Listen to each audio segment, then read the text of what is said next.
you know, when I don't have a pad, I write them on little things because my brain won't hold all these funny names. You didn't take your pad with you last night. Pardon? Too bad you didn't take that pad. I should have.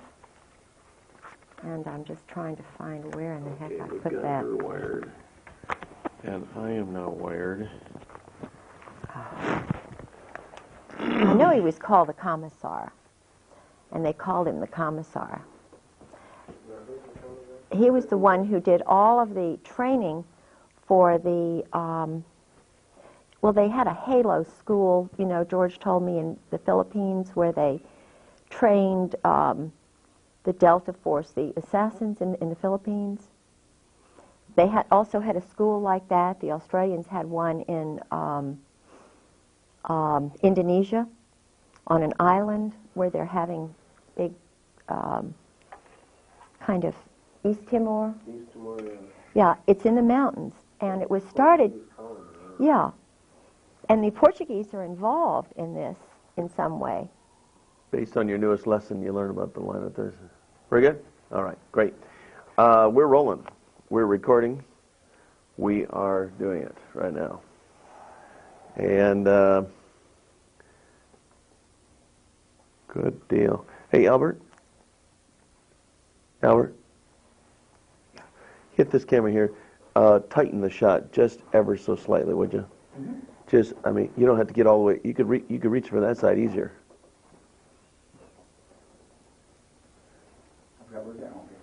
See what I'm saying right here? Mm-hmm. Just tighten it just a wee little bit.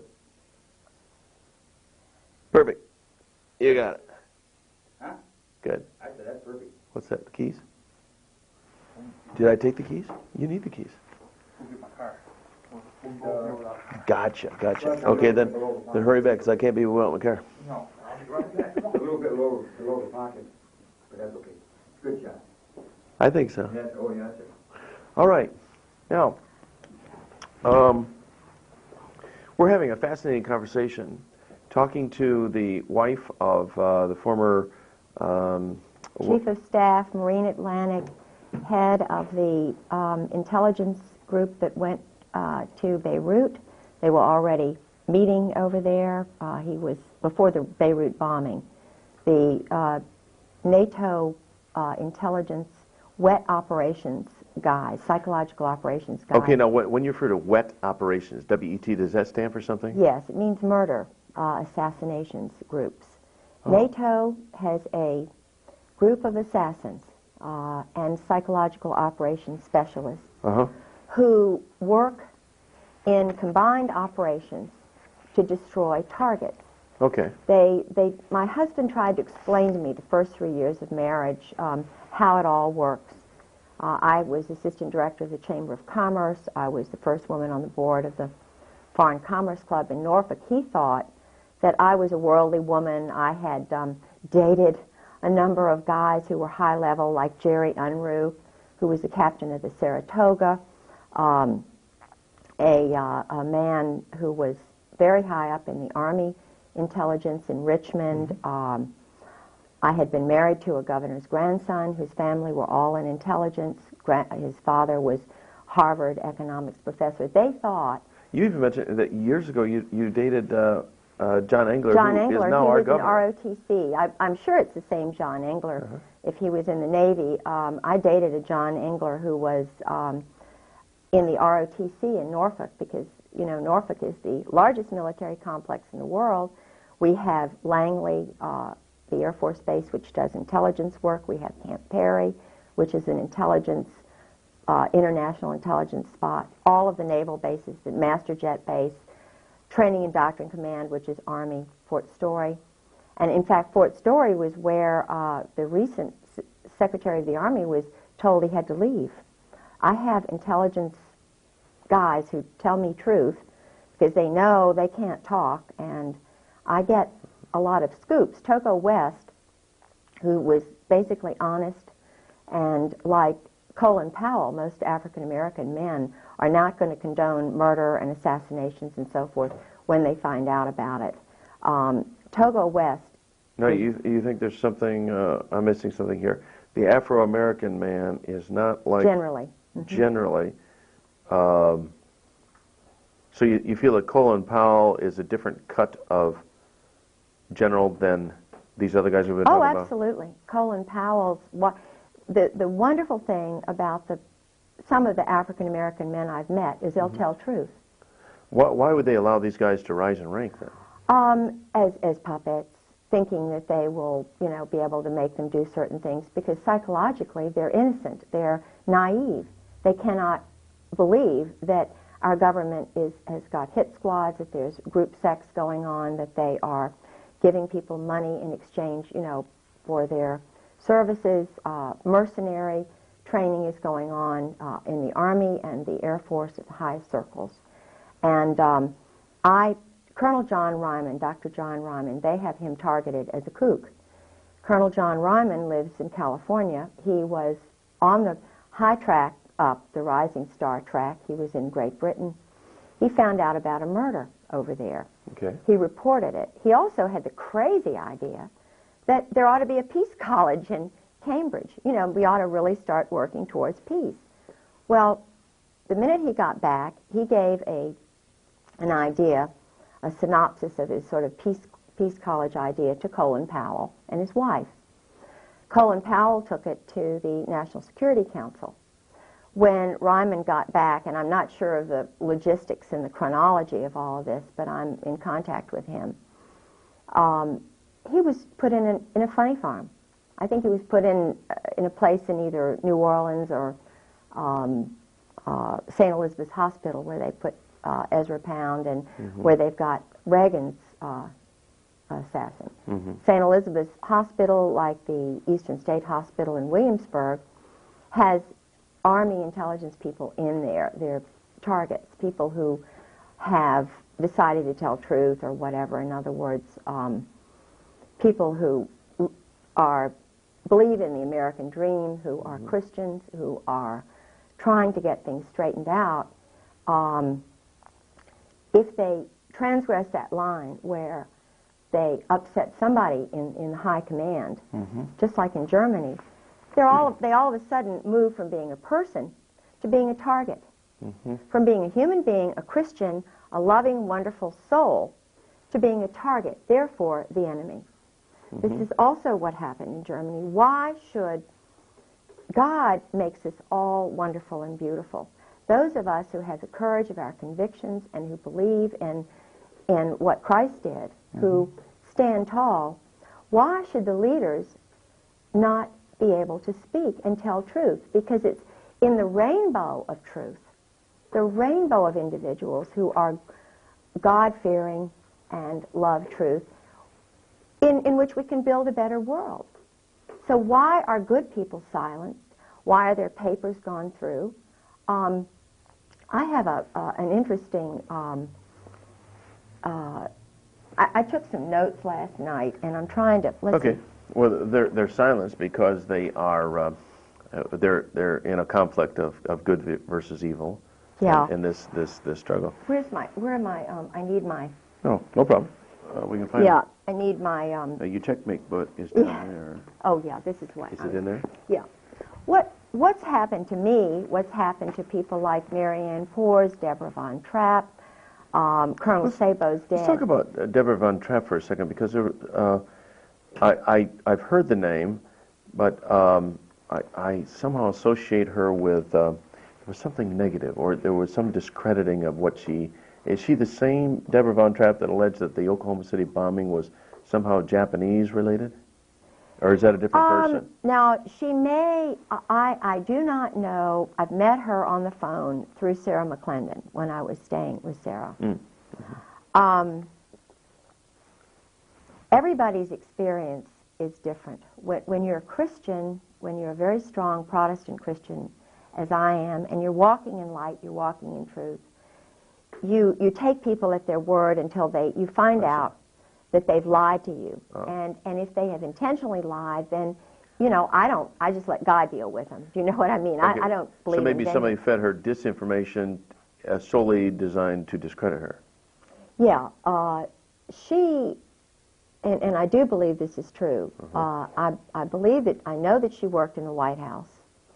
I know she worked under a man named Getzman and some mob figures in the White House who were Army. Mm-hmm. Now, this CIA thing, from my experience, is bogus, because every person I've known who was in the CIA was in military intelligence first. For example, my husband. Mm-hmm. He told me furtively when I saw him in court, I don't work for the CIA. You know, I knew he was telling the truth. He was afraid. He wanted me to know. Point is, he works under the Army. He's a Marine Corps high-level intelligence officer, but he's under all these Army people, so I'm having to assume that the judge, the lawyers, the commissioners, all the people who are handling my husband when he's around me, because I really believe that he loves me, you know, even though he's under their control. And I think that's why he's been totally kept away from me. His daughter-in-law told me he can't come back because he'd end up staying. You know, it was, the point is that David Lay, my brother-in-law for 20-some years, I married John Garland Pollard, whose sister Mary Lloyd Pollard married a CIA agent, David Lay. David Lay was Harvard hasty pudding, translates Mandarin Chinese. He's a brain. His family came over from Germany. I think they were Zionists. He doesn't believe in any religion, but he is still working for this intelligence arm. He's doing wargaming for this monolith, this global monolith. He's playing chess by mail. He's writing articles about the Middle East. He's an expert on, you know, what's going on in the Middle East from the Israeli perspective.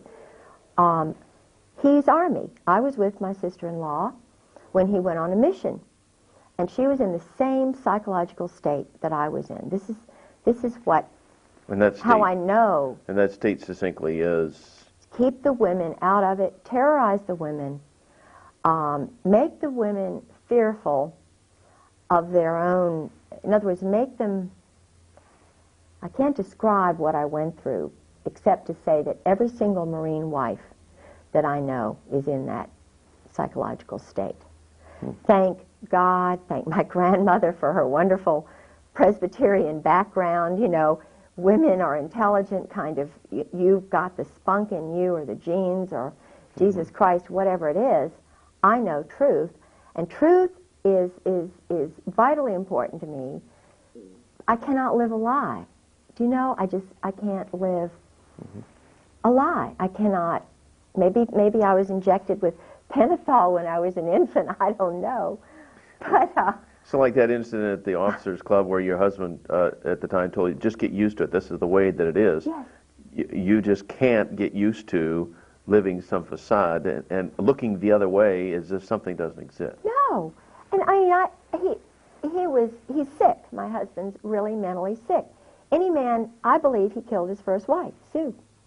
He's dangerous. We're married for a month. He gets a letter and a phone call from Mary Clark Yost Talab and Anne Bouchou. And, you know, naturally a wife who's newly married to a handsome man isn't wanting other women to write. And I'm saying, you know, and I've already found out who they are. I've got a master's degree. I'm a researcher. You know, and I'm saying, George, what are you doing hanging around spies? I didn't know about double agents. And Kashmir Yost is on the Council of Foreign Relations. Her son, I'm sure it's her son or her cousin. And her husband, as I mentioned before, was a Muslim who was really a turn person on the Palestinians, who worked at the American University of Beirut. My husband was sleeping with her, Al Gray. Everybody knew this. And I didn't know that this is what you do until I called Valerie Wilhelm, General Charles Wilhelm's wife, on the phone. Now, who is General Charles Wilhelm? Right now. And let me tell you what she told me. Okay. You just have to get used to it, Kay. She told me about, you know, her husband I said, George has got another man. Lieutenant Colonel Michael O'Boyle, whom I was told is his boyfriend, you know. And she says you just had to get used to She it? said you just got to get used to it. Same thing came from the wife of General John Sheehan, Jack Sheehan, head of NATO, a friend of mine, been to parties at my house. And I see, by now I've gotten my little tape recorder from Radio Shack, you know. And I'm taping phone calls because nobody's going to believe me, you know. So I've got my little tape recorder and I'm talking to Sheehan's wife. Well, she's saying, come on over. Well, let's have coffee. You come over at so-and-so time. So I invite Carolyn Millis, whose husband was the temporary chief of staff after my husband's wife's murder. Sue, I know Sue was murdered, blow on the head. I had so many blows on the head, you can't even believe it. Broken bones and so forth. Well, in the middle of these terrorism episodes that you know, my husband would put me through, he would say things like, you know, I'm down on the ground, he's got a 45 to my head, or he's strangling me with his thumb on my jugular vein, you know, and he's saying in this sergeant-like voice, you have got to believe me. You cannot question me. In other words, it's like, I am being interrogated, or I am being, it's the most awful experience to have the one you want to love, the one you have made your commitment with, have you in pinholes, and knowing he's an experienced guy, you know. So, it's horrible. And these wives, now I cannot say whether their husbands have done the same thing. I don't think they have. But what they train them to do is to be speeding along the highway. It's shock treatment is what it is. I've been told it's shock treatment. And they're driving along the highway, and you've got an important person to meet or an important party. You know, you're all dressed up, or you're going to somebody's house. So he screeches on the brakes, provokes you in some way. You don't even want to fight. You say, I don't want to fight. You know, what is this all about? And he's just speeding up, going like, you know, 90 miles an hour, screeches on the brakes, and then he gets out and runs. You cannot believe, it's horrible. And where did he run to? Oh, there was a party, a Norwegian party. The first time that happened was when we were down in North Carolina with the camera, you know, when he wanted to get my camera. I nearly drowned. He wanted me to tell him where the camera was. He tried to kill me that night to scare me so that I would behave. But I was raised in a family with strong men. You know, you stand tall. You don't let people intimidate you when you know you're right. Because there are more important things. God is above us all. Jesus Christ is above us all. Truth is above everything. The Ten Commandments are above everything. You know, under that is Jesus Christ, and then your mate. So I put, you know, that's why I put him in very high esteem, but I knew he was not normal. I'm an intelligent woman. I read. So I was hoping I could change him. So it was a battle. It was a spiritual battle going on. I knew it was a spiritual battle. And I was believing that that I could, you know, reprogram him, essentially, subconsciously. Now, I didn't know that at the time, what was going through me, but I was really being tested. Of course, the many years of operant conditioning he'd been through fortified and solidified his positions. Yes. He was far more entrenched an operative than you were going to be able to undo. Oh, he was involved in the HALO program, the MAC SOG. Wait a minute, HALO? What's HALO? He mentioned it was something to do with training assassins and training psychological operations specialists. It was in the Philippines. They also had one in Panama. Okay. They had a school for Army and other guys where they would strip them down nude. They would tie them onto logs. The man who ran the school was dressed up as a Nazi soldier. even though his name was Olenchek or something, he was a Czechoslovakian pervert. Then they had a man who dressed up like a woman who was really pretty, you know, and here are these guys nude, and they're training them to kill. And in fact, there's a book called Copperhead, which I have a copy of, which is all about, it was written by a commando guerrilla who was from North Carolina, who had been battered badly, or West Virginia, I think he was. And his father had battered him, beaten him. Well, what they do is, in the prisons, through this CASA system and so forth, they take the innocent little boys who've been battered by their parents, and they turn them into assassins by making homosexuals of them or something. Now, I believe that these men are redeemable because I believe that men like my husband and Oswald, they're held by the secrecy, by the power of this adolescent group which controls them. And I believe that if they knew that there were strong women, mothers, and wives who would be behind them 1,000%, they'll have the courage to come and speak out. Do you know what I'm saying? Or at least to stop the growth of this stuff, because it's the growth of this stuff they are intending to destroy America.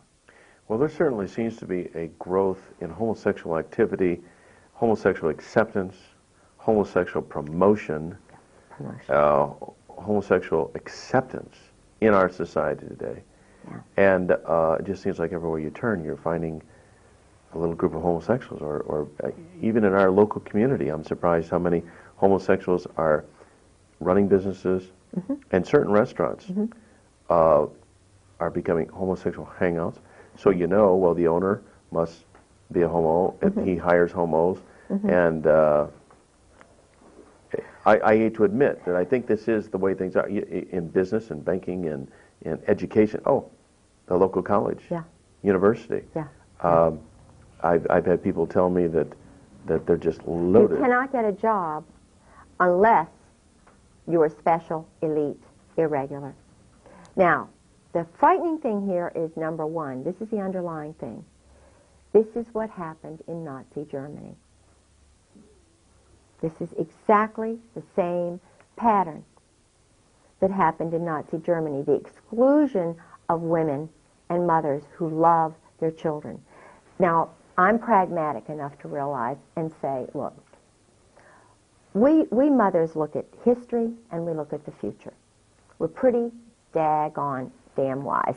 I don't use profanity unless I'm talking to soldiers, but I've learned to use, you know, this is what they listen to. They're really, you know, I can talk sailor talk, I can talk Marine talk, I can talk commando talk, because I'm the, you know, little bitch who loves Jesus. And, you know, I mean, when you're in the streets, Christ wasn't out there with all the goody-goodies. He was out there in the streets. He was out there talking to them, the drunks and so forth. I know how to reach them because I don't mind transgressing into this kind of little verbiage if that's what Jesus Christ did. But the danger here is that, yes, it's growing. It's a growth industry. It's growing exponentially. So what's going to happen? What's going to happen? They're cloning people. You know, do they need women? You know, which women are they going to have? The party girls, the bimbos? In Norfolk, just to give you an example, Lieutenant Governor Dick Davis, Marine. Second wife is a prostitute. He loved her very much. She had a wig salon. My uncle, Dr. George Bentley Bird, was the major obstetrician for everybody in Norfolk, prostitutes, everybody. He told, our whole family knows, you know, who the prostitutes are, who goes to the Saint and Sinners banquets. Judge Richard Kellum. I mean, this is a nice guy. Now, the Saint and Sinners banquet, is this a local affair? Yeah, okay. Yeah. Every town has got this sort of, you know, Saints and Sinners group. The sleep around group or whatever, okay. You know, the group who tolerates it and has a little fun.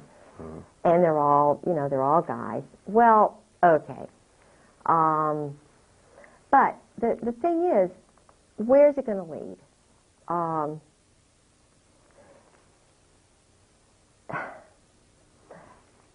This is why women like me who know need to be involved in the process of leveling things out a little bit.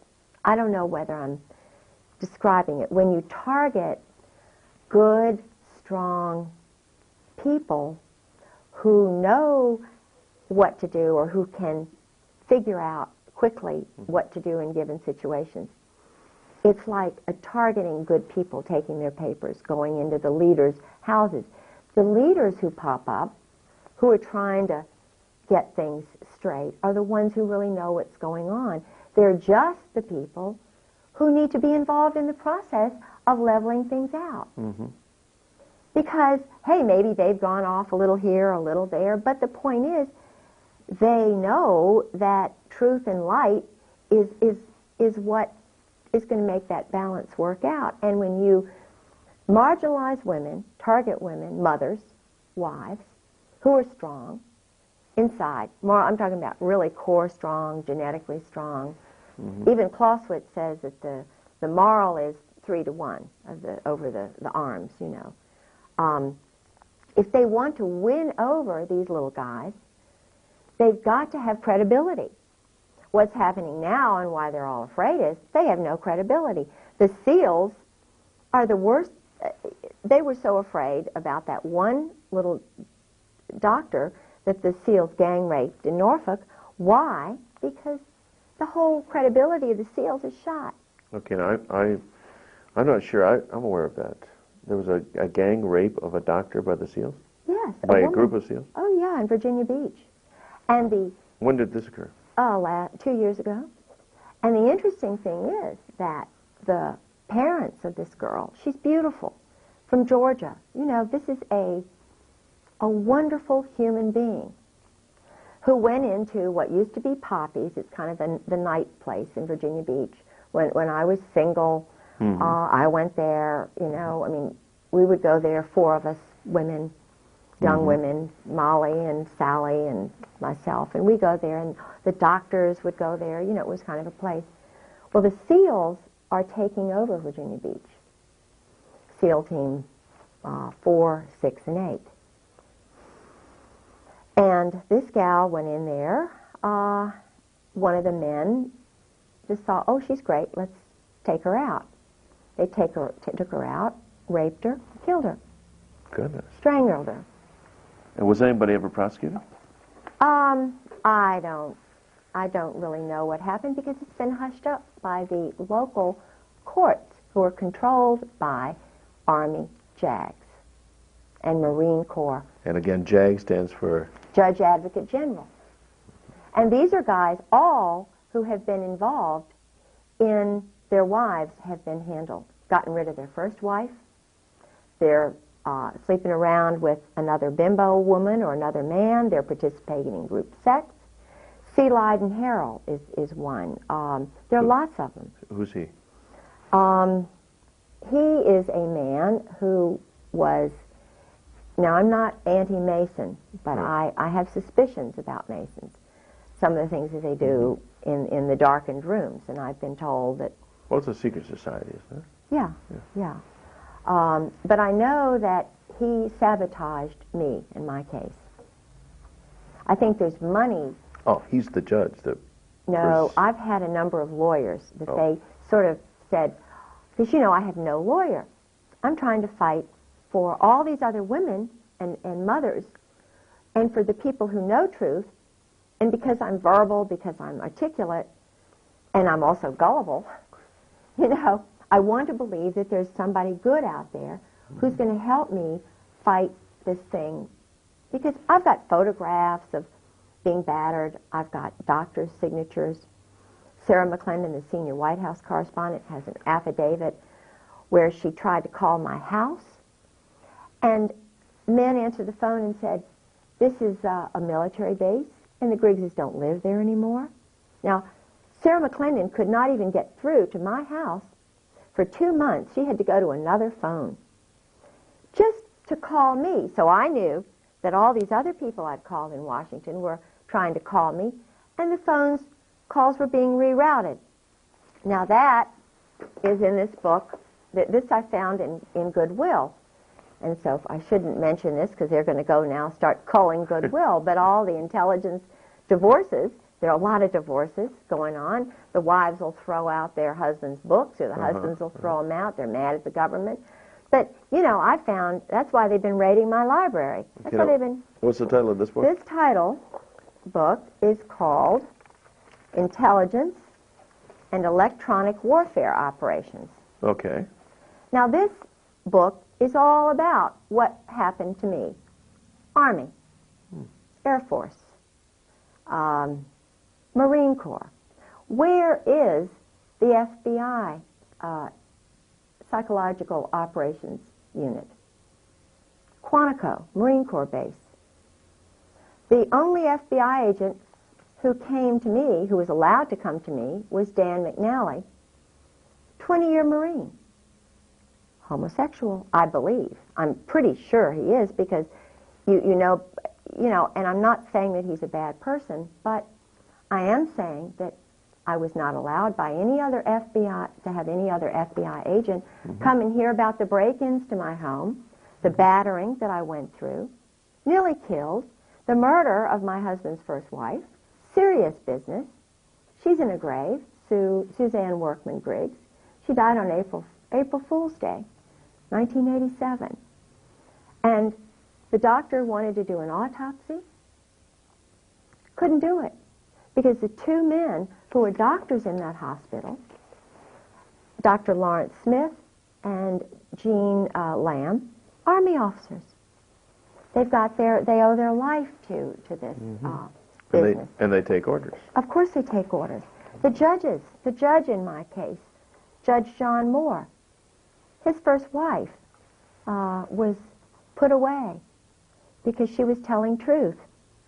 And I found out from Carrie Brown, who's an Army officer who had a Purple Heart, who told me exactly what she told him. Now, he's the judge in my case. Across the street from me lives another judge, Judge Jefferson Davis Reed, Naval Intelligence. He found my suitcase in the woods. I've known his family since the beginning of time. His sister, Martha Ann Reed Ellis, is married to one of these intelligence guys, Tim Ellis, and divorced. He's now with the federal, he's a federal judge. His mother, her family are intelligence people, not Americans. Tim's mother, they're not Americans. He's a naval officer taking orders. What are all these judges in being under a chain of command? And why are they attacking the mothers and the women who are telling truth? And why are they breaking into honorable people's houses, ministers, and so forth, using these electronic warfare tactics? Diverting phones, downloading caller IDs, having bogus people answer the phone. In other words, instead of getting this person at that number, they get somebody else. For example, I called in an emergency, I called the state police. And I'm pretty smart, pretty discerning, and I wound up talking to a guy who worked for the ATF. And I said, oh, well, what are you doing in the state police office? He said, oh, I'm just a retired ATF guy. And I said, well, but I thought I was calling the state police office. He said, well, you're talking to me now. What can I do for you? I said, well, if you're retired, I want to talk to an active duty, a good guy from the state police, please. And I said, by the way, I don't like you ATF guys because of what you did at Waco. You all murdered innocent women and children. You ran over them, you shot them, you put tanks on them, and you killed them. You're murderers. I don't want to talk to you. He hung up on me. he didn't like what I said. Well, you know, if he's so sensitive and so defensive, how can he deal with women if he can't cope with truth? This is what, you know, 80% of the American people feel, or 90. Waco was murder, savage, brutal murder. Mm-hmm. And what they did to that man, Randy Weaver's wife. Yeah. Shooting a mother with a baby in her arms. Mm-hmm. What's going on here? Right. Yeah. And one woman hears that. One mother hears that.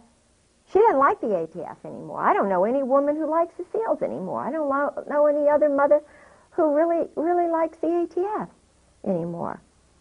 I mean, what's going on here? We're mothers. Mm-hmm. This is stuff that went on in Germany, and fear tactics. So we say, heck, these guys are adolescents. You know, they're adolescents. And so who's running them? Who's in charge? We turn into Dorothy, the Wizard of Oz. What's going on here?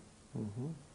So little old mothers like us, we all think alike, and we're all Dorothys now, just marching and saying, look, guys, what's going on here? You're all little men from Oz. Why don't you grow up? Mm-hmm. You know? And it can be straightened out. Do you see any similarity in what's going on in this country, in China, Tiananmen Square?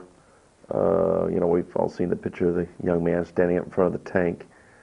I don't know how much long-term effect that had in China, but it still sticks in the minds of a lot of people here.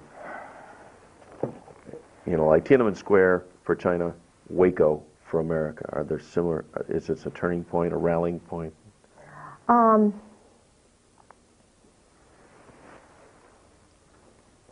A man named Mr. Lee, who is an intelligence officer in Norfolk. Mr. Lee is the son of the major banker for the Russian government. He worked for Dr. Richard Chang, who's also an intelligence operative.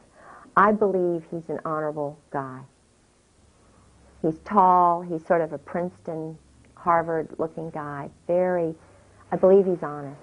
Okay. He came to Virginia Beach, and I was putting together sister city organizations, and I was trying to get the leaders of all the different ethnic groups in Norfolk to sort of start a sister city program globally, you know. Mm-hmm. It's easy to do that, but I didn't understand how the intelligence community worked at that point. I knew things were going on, and he was bringing together all these potential sister cities in China. Our State Department had opened up cities which had independent corporate entities, and we had shows on all of this. This material's all been stolen out of my house by my husband and his friends. I started noticing, because I was led spiritually to goodness, to good people, to light and truth. I didn't understand the weapons and drug military culture that's running our government and I believe parts of the world. There is not one woman that I know of who's in this business. I believe, and I had the pleasure of meeting your wonderful wife last night, Pastor Strawcutter. This is a woman who's wonderful. This is my kind of woman, you know, and I've met a lot of women like that. Mm-hmm. We go through hurdles, and I don't mean to cry. It's all right. But we're strong, and we know truth, and they're going to have to kill me before I give in. I believe in good men like you. I believe even my husband's core is good. I think that's why he's away.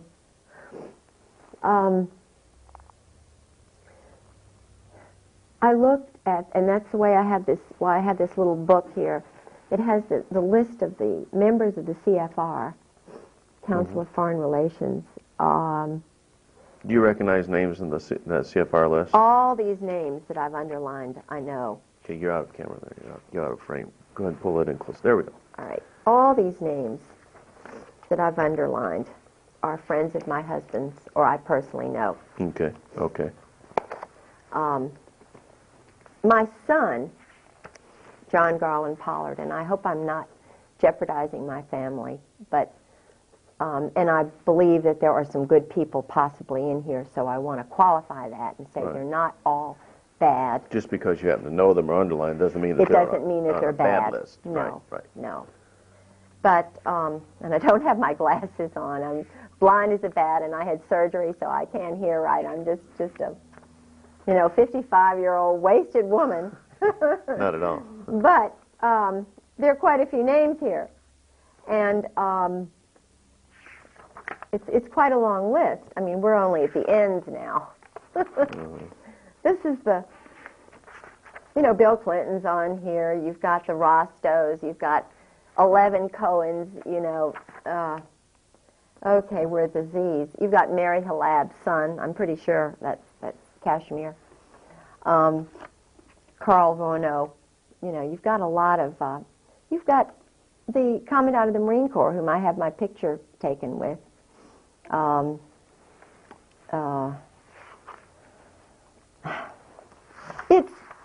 It's an interesting list of elite political, military, banking individuals, and the sons of some high-level people. So you have all these powerful people in a club. Yeah. That has common goals. Yeah. Which is global uniting, global control, and I can see how one could sort of get sucked into it idealistically, thinking that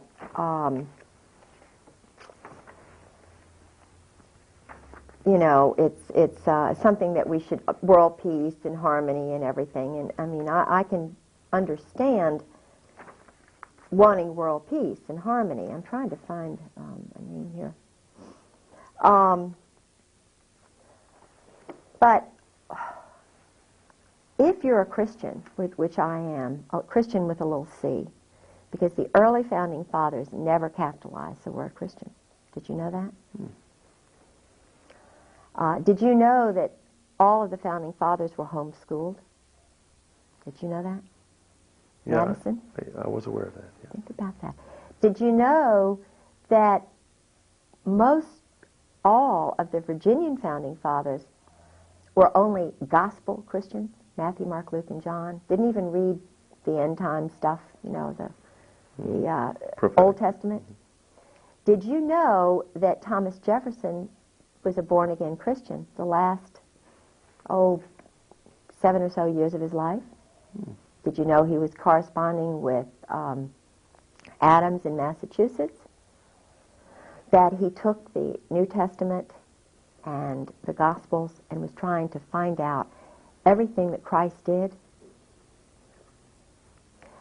And I believe he was murdered. And I believe it had something to do with this Admiral Levy, who took a mortgage on his house so that he could build the University of Virginia, so that he could take and get his papers, his correspondence with Adams. I believe it was, now I'm the only one you will have ever heard this theory from. My undergraduate degree is in Virginia history. Okay, so the University of Virginia was founded by Jefferson. Money that he obtained by mortgaging his home. From a Kabbalist by the name of Admiral Levy. Levy. Okay. Now, I know that... it is an interesting theory. Of course it is. Dare to think, dare to theorize, dare to use the hypothesis, to come out with the thesis. Now, Levy, you mentioned he's a Kabbalist. Yes, and a Mason. like a descendant of the Illuminati. Of course. So when And you, a weapons dealer and a reserve military officer. even way back then, They were doing, now think about this. what they're doing today, they've been doing for Of course. many. Think about this. John Paul Jones. Founded, supposedly the founder of our Navy, was a criminal. Why would they twist it like that? He was also a Kabbalist, also a Mason. He and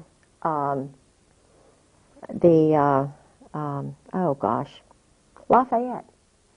Lafayette was a weapons merchant. They raise up some people who are sort of questionable. Mm-hmm. Now, I know for a fact that Jefferson became a Christian. He did not necessarily believe in the divinity of Jesus Christ. So maybe you could say he's not technically a Christian, but he said, "I'm a Christian." He was working towards. He was going to Baptist churches. He was contributing to the American Bible Society. Do you hear this? No, of course not. Jefferson was a born-again Christian who was searching for truth, who was murdered, I believe. Okay. And at the same day he was murdered, so was Adams. Think about this. July the 4th. And of course, you're being a Virginian and a Descendant of James and Madison. a student of Virginia's history. Somebody like yourself could dig this out and would dig this out, and would course. be germane to you, whereas who else would it even be important to? Yes, I was, God and my Christ had put me in the most amazing places and times. You would not even believe. When I studied at the University of Edinburgh, I received a grant in 1978 to work on Lord Dunmore's papers. Lord Dunmore was the last royal governor of Virginia. I was invited by the current then Lord Dunmore, Johnny Dunmore, to work on the Dunmore papers. No one but John Selby has done any work on Dunmore. So I stayed with, I'm not going to mention too much because I don't, but the point is, I know a lot about the triangular trade, what was going on in Bermuda. Triangular trade. Yes, For our Tom viewers. Devine. The triangular trade is the illegal weapons, drug trade that is still going on today. Mm-hmm. Israel is basically running it with the New York bankers. It has something to do with Kabbalism because the Pentagon, the symbol for the Pentagon, the Brotherhood, they feel so compelled to not think for themselves, to sort of depend on somebody else who's more physics oriented, you know. In other words, these guys are so much smarter than I am. They can be doing totally immoral things that, you know, are breaking up families, breaking up, you know, wives. And in other words, they're not looking at the structure of the family. They're not looking at the structure of society. They're not looking at the culture, the community, the basic ingredient that provides life, the planet, the trees. They're not looking at anything but sex. And when one perverts and twists, in other words, one focuses on, yes, sex is wonderful. You know, it's great. I'm a, you know, great proponent. But there's so much of a focus by this group on sex, and the military, you know, they go back to Greek days and they have all these symbols of, you know, the Washington Monument is supposed to be a phallic symbol, you know, and they say, well, this proves, you know, because the Greeks were doing it, the Egyptians were doing it, and it's this secret little group that was, you know, back in the days of Nefertiti and you know, Mark Antony, and it just proves that we're just great because we had the Holy Roman Empire, and Alexander the Great that was homosexual, and Catherine the Great was, you know. But it's debauchery. The thing that one has to realize is that God knows best. You know, it is an abomination. It is a sin. Now, we've all sinned. We're all sinners. I don't believe we should be putting people on stakes for doing this. I think Jesus Christ said, the simple answer is this, which Mandela said, the simple answer is this. Just repent. Just show that you're changing your life. You know, I've sinned. Everybody's sinned. I don't believe that that targeting people, whether you target them this way or that, is the answer. Now, this is just my personal opinion. I am not a judge. I wish I could be a much better judge than any of the Kabbalist male judges in Virginia Beach, because they are doing this to women, mothers, who are honorable people who are telling truth. And I would like to hear Hannah More tell her truth. I would like to hear Grover Wright's wife, Lynn, tell her truth. These are generals' wives. These are wives of judges in Virginia Beach. Okay. I would love to have heard Ken Whitehurst's wife tell her truth. She was shot. You know. Well, no, in Virginia Beach is Pat Robertson. Would you like to see him be a judge? No, I would not. Okay, why is that? I wanted to believe that Pat Robertson was honorable and good. He's a Marine. Did you know that? Did you know that he went to the psychological operations school, whatever that is, at Yale? Now, I'm not saying he's bad, and I'm not going to judge Pat Robertson, but I know that he was under the influence of a Belgian man who is very powerful in this group. I know the one thing I can judge him on is that, well, I will say things, and I know they're going to get me for this, because Pat is very powerful. But if you walk into Pat Robertson's Williamsburg Inn, it's a hotel there, and you're poor, and you are a woman or a person who's poor, or an African American who's poor, and you walk into that gift shop, you've walked into the house of the Sadducees and Pharisees. The dresses in there cost starting at $200. The belts, I mean, these are clothes, basic commodities. Now, I'm not saying that's wrong. It's wrong to have money, and as I say, I'm not going to judge him. But from my perspective, the way my father was reared, there's a lot of money going on there, and Christ. I walk in the steps of Jesus Christ. Now, I'm not saying that, you know, because I'm not really sure about all this. Everywhere you seem to look, and you find the leadership, whether it's in banking or education or religion, there seems to be also this line of military intelligence, Ivy League background that. You know, the Pat Robertson has the same kind of pedigree as these other people that we kind of filter through. If somebody's going to be the leader of a television big-time ministry, it would have to be someone who would be kind of a chosen one to be allowed to rise in that kind of power. And I think he's basically a good guy. You know, I mean, I really, I like the fact that he's promoting Christ. I nearly got arrested there. At the 700 Club? No. I went in to use the law library because I'm fighting the Kabbalist group in Virginia Beach, because I was nearly battered to death. I was nearly killed. I am a totally abused, psychologically, physically broken bones wife. Now, it says that if you are this way, you just get a warrant and you get your husband to say he's sorry or something. You know, that's all I wanted, was for my Marine Corps husband to say, I'm sorry that I did this.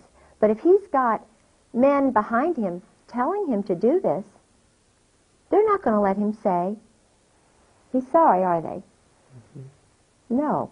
If he's got Phil Holwager, the pastor, who's also Yale-trained intelligence chaplain with Pat Robertson, who's the pastor that I took my husband to try and get him to become a Christian, if he's meeting with Phil Holwager and Phil Holwager is telling my husband what to do, that says that Phil Holwager is a programmer for my husband.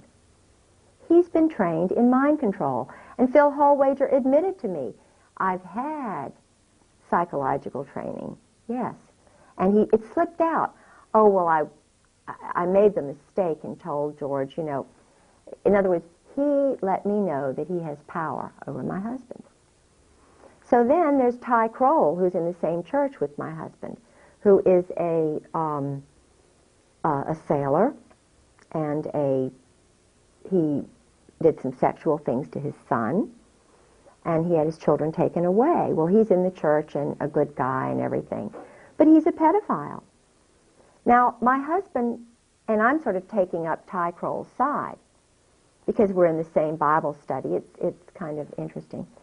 But Ty Kroll and my husband are meeting kind of secretly with Phil Holwager. And then there's T. Parker Host, who's running around nude at his farm, enticing my husband out, you know, and they go away for sort of boat trips for 2 hours. Now, I'm saying, as a woman and a wife, what's going on here? All of a sudden, we go up to Matthews County, where Holwager also has a house. Host has a house. But it's also where my grandfather, Miller, was born. So I feel very comfortable in Matthews County. These people were not born in Virginia. Do you know what I mean? And yet they're bringing, all of a sudden, spur of the moment, taking my husband up and then taking my husband away on a 2-hour boat ride. Or we get to Phil Holwager's son's house, and then all of a sudden my husband's riding home with Phil Holwager in the car. It's all been planned. So I'm saying, and this is just before, just after my husband got back from Norway, and I'm trying to remember whether the King and Queen of Norway had come either just before or just after this. It had something to do with the King and Queen of Norway's visit. They wanted to keep me away from the King and Queen of Norway because I believe they're Christians. I believe they're honorable people. And I was able to prevail against this group by going to the Norwegian ambassador, who's a wonderful man, and saying to him, and this is where Jesus Christ comes in and God comes in. And I know that they're with me because I'm good. And I was thinking about the good Norwegian people who wanted to see the King and Queen of Norway when he came to NATO.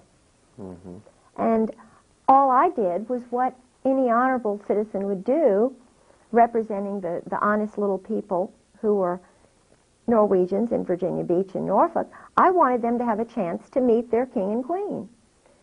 And the State Department didn't want me to do it. NATO didn't want me to do it. The Kabbalists didn't want me to do it. And neither did my husband. But what happened was I was with a solid, wonderful person, Ambassador Kjell Vibe. And we went to the Norwegian embassy. This was, I know I'm digressing and this is hard to follow. But Kjell Vibe and I were sitting at the table with my husband and an intelligence operative named Bill Nelson, who tried to sabotage the Norwegian group that I was running in Virginia Beach. And Kjell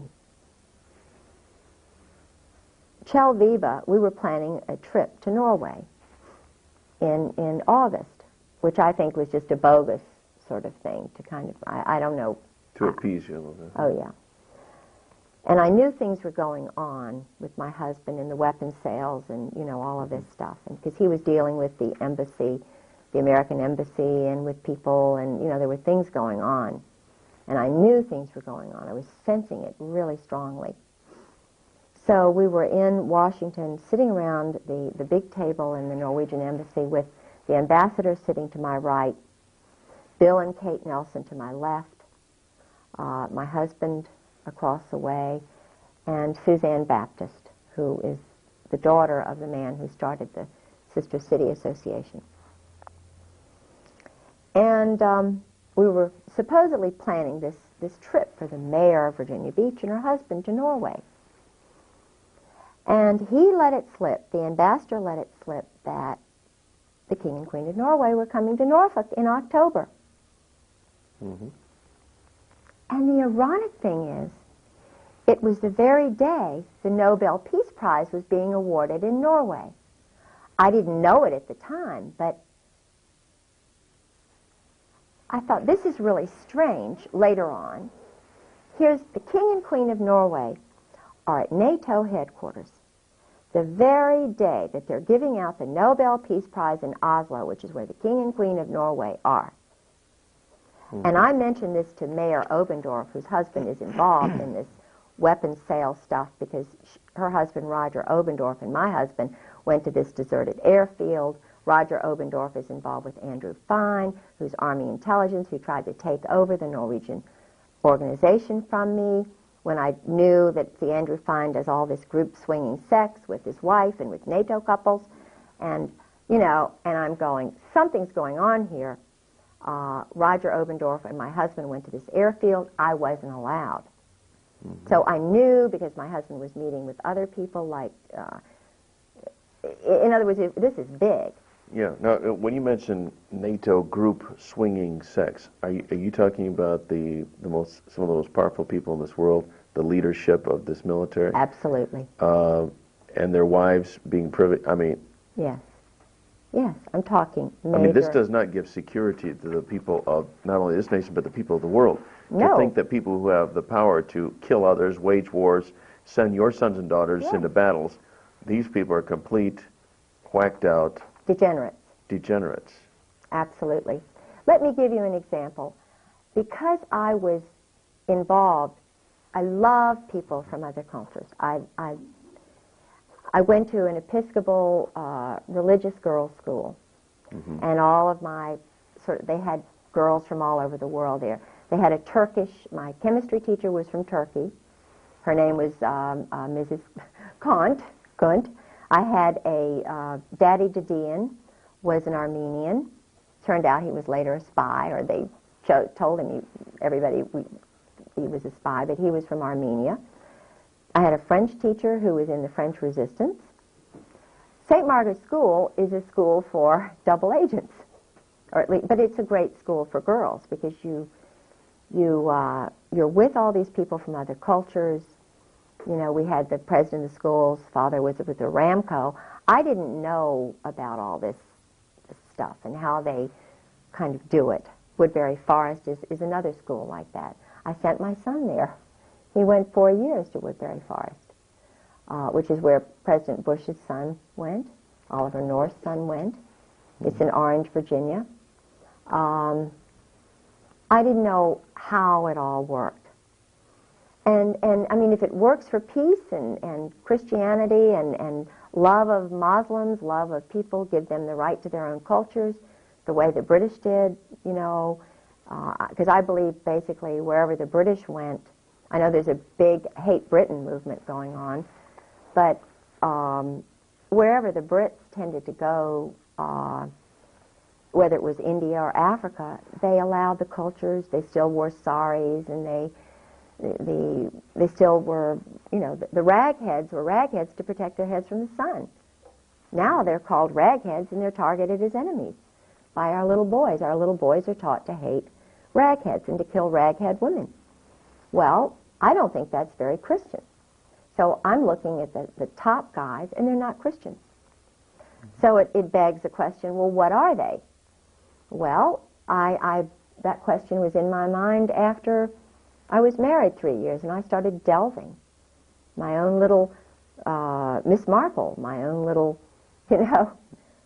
And I've arrived at the definite conclusion that they're not only not Christians, but when you have group sex and homosexual sex and orgies and things of this nature by the top people who are running my city, at least, certainly Virginia Beach. I started looking at other military towns and started asking questions. San Diego, the same thing. San Francisco, the same thing. Key West, everybody knows about Key West. Boston, that's the major homosexual capital of the world.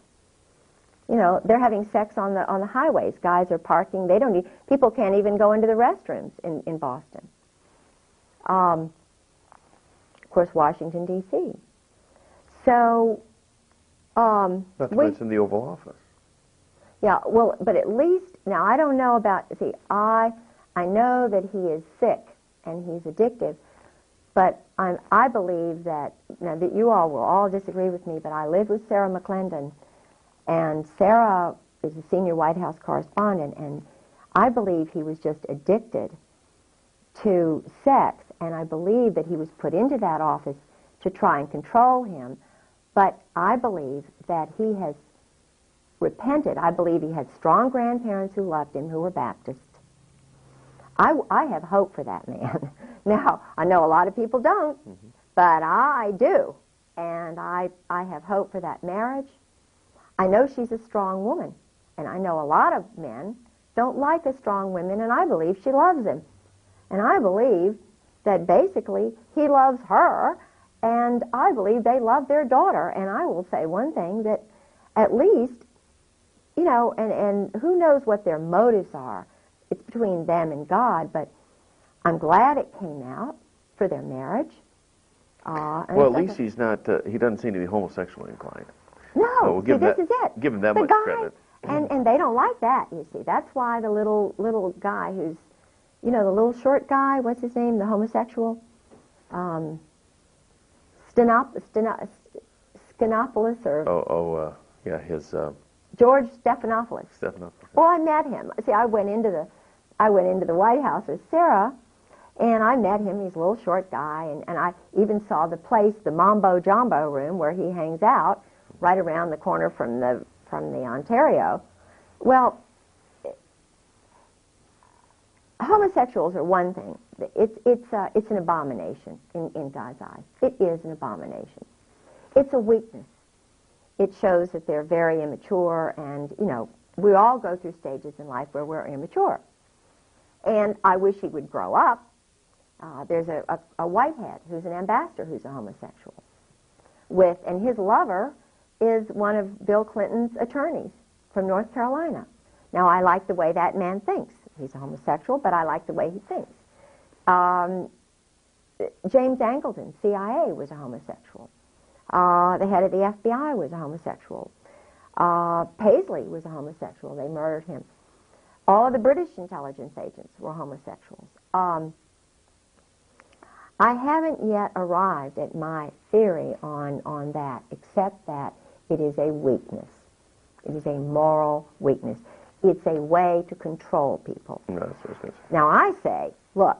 Makes them very controllable. Yeah, I mean, tell truth. Because I've been in situations that I'm not proud of, and I will tell anybody what I've done wrong. I'm not embarrassed to say, you know, this or that, because I've been in situations where I found out that this person, you know, I have to admit, I'm a sinner. But the point is, when you find out and you repeat the sin, you're addicted. They call it addictions. It's sin. And why is it sin? Because your weak nature, if you're in a position of leadership, you shouldn't be leading. Yeah. And admit your errors, and that's why I think Bill Clinton will be stronger out of this. He wants peace in Israel. That's what this is all about. He wants peace in Israel. I did notice that when Hillary made overtures toward the Arabs, whoa. I mean, somebody yanked her chain, and that became a major issue. I was living in Washington with Sarah McClendon in the Kennedy Warren before the election. If you will remember, a plane went down on his birthday. On whose birthday? Clinton's. Okay. I mean, I believe it was a plane. There was a traumatic... I went to his he had birthday parties at 7 different places. It was his 50th birthday. The birthday party in Washington. He was not there. He was in, I think, New York or some other place. But I went to the birthday party, which was in the Kennedy Warren, in the basement of the Kennedy Warren. Okay. A friend of mine went into the birthday party. The point is, that night, I remember it vividly, there was a psychological terror thing for Clinton. It was either his plane that went down, something happened that night that was meant to say, don't enjoy this birthday, buddy. Remember, we told you don't run. George Shultz came all the way from wherever he was. Sarah told me this. George Shultz came all the way from, I think it was California, to meet with Clinton before the election to say, don't you dare run. You're going to get it if you run. I know it. And that's from Caspar Weinberger is the guy who's the evil one. Caspar Weinberger pulls a lot of strings. He's the one because Caspar Weinberger is involved with a lot of the weapons and drug dealers, the hit squads that are run, the motorcycle gangs that Tedson Myers runs, who was William Colby's law partner, who just happened to meet me when I was with Sarah at the Smithsonian party, Marine, 4th Marine, who they have this hit squad, motorcycle gang in Europe and everywhere. They call it a motorcycle society. But who runs it? Retired military guys. And just after they meet up at Caspar Weinberger's place up in Maine, Consuela Rice and Tedson Myers and one of the lawyers that Marianne Poore knows, the Motorcycle Society. Well, ask yourself, what do? What happens right after the Motorcycle Society meets? Now, they'll probably get this and find out, well, we've got to change the time when our Lady Diana is murdered. They have, because I read all the newspapers. I go into Barnes and Nobles, and of course they're going to cut out all the news and stuff. But they had a minor war in the Netherlands or wherever. They had another attack by motorcyclists on Cyprus. In other words, they're stirring up trouble, murdering people so that they'll sell the weapons and So the you drugs. really think Diana was murdered rather than just Oh, absolutely. a reckless There's car no accident? question she was murdered. I knew and sort of went out with a guy named Richard Ord. Okay. I later found out he was married. It was when I was single. He This was is a Prince bit- Charles's this is bodyguard. before you married your husband? He was Prince Charles's bodyguard. It's like I also went out with a guy who was divorced, a Marine who was MacArthur's wife's bodyguard, Okay. who turns out to be an assassin, a Marine assassin, who's living in Virginia Beach, I think, now. But I didn't see the connection with Marines and information. Do you know what I'm saying? It's kind of I didn't know how organized it all was. Okay, well, you gained that knowledge after you married your husband. Yeah. And then during his drunken stupors, he just blabbed and Yeah, told everything yeah. he knew.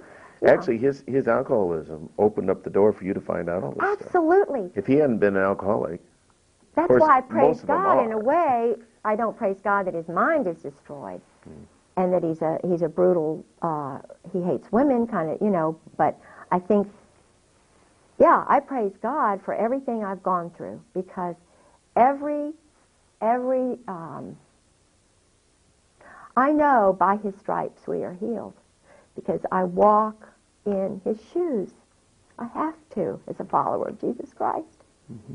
When you're punished, when you go through hell on earth, he is giving you strength. And it's not a funny sort of way. It's a very special way. I know I'm going to die. I don't know how I'm going to die, well, we're going to pray that you stay alive. but I love him. And he's just given me all the strength. I'm a weak human being, but he is the truth and the light. And when you walk in the light, you walk with him. And it's not bad, it's great. It's marvelous. Tell you what, why don't we take our first break here? Yeah. And so you might need to use the restroom. And, Yeah. You're angels. Well, Your angel's on. My hands are wet because I got water. Okay. I All right. put some water down my face. Okay, all right. Bye-bye. Bye. Okay, clip on your, Oh, your thanks. get that clipped on there. Okay. Is that? Here we go. Good. Right. All right. Oh, I'm gonna tighten it. Just Oh, I know a lot about John Warner and Loretta Tate and stuff that is really kind of spooky because nobody's ever told this out loud. You know, he married Elizabeth Taylor, Warner. Yeah. and he was. Go ahead and sit back so we can get you right into the Okay, frame here. Yeah. All right. And He was. There were murders around him. He was having an affair with Loretta Tate, which everybody sort of knows, who was married to a dentist, Randy Tate, Okay. who is his secretary or his main person. hang on, so I'm gonna have to make an adjustment. Randy mysteriously died. Hold on a second. I gotta make an adjustment. Randy died mysteriously. What happens is when the guys find out about the mob and that their wives are involved with it, the husbands take off. They go to the Eastern Shore or the closest they can to get away from Virginia Beach. But they die. There's a homosexual clique on Virginia Beach that I know about very well, which has to do with the Coast Guard, and it's a long story. But the point is, I don't know whether they're the ones who murdered Randy, but I suspect that Randy Tate was murdered. George Heilig is another one I suspect who was murdered, who was a delegate, very powerful guy, honest. He died, very young. And Dick Obenshain, who was an honest candidate for governor. And Dick Obenshain, Dick Obenshain was running for governor. He was the Republican candidate. He was an honest, honorable guy. Mysterious plane crash. And what happens after Dick Obenshain's plane crashes? Well, they have a little convention. It's conveniently right before the convention. He's the titular guy. Well, Elizabeth Taylor comes into the picture. And never before, they just go right over Robert's rules and everything else. Elizabeth Taylor goes around, movie star goes around and says, I think you ought to nominate my husband. Well, he hasn't even been involved in the process. Dick Obenshain, who's honest, conveniently dies. John Warner comes right in there. They did not want Dick Obenshain in there because he was not controllable. Warner was. Same thing with Paul Tribble, who's a cousin of mine. So I'm a Waring, and his family are Warings, and we're related. Paul was married to Rosemary Tribble. Well, there were some things that were going on, thinking that, in other words, Paul Tribble could not really totally be controlled. He was, they got rid of him. Rosemary knew a lot of stuff, and they get rid of the good guys. Murder, I believe that... Well, don't they refer to this as Murder, Inc.? I mean, yes. another name for... Well, the Marine so Corps called- are the assassins. The Marine Corps are the assassins for the mob. If you look at guys who've been in 4 years, let's just take Tedson Myers, for example. Now, he's a very nice person to talk to. He was involved with the founding of the Peace Corps with Sergeant Shriver. He's from the Brooklyn, Bayonne mob. He came from that group. They sent him to Ohio State.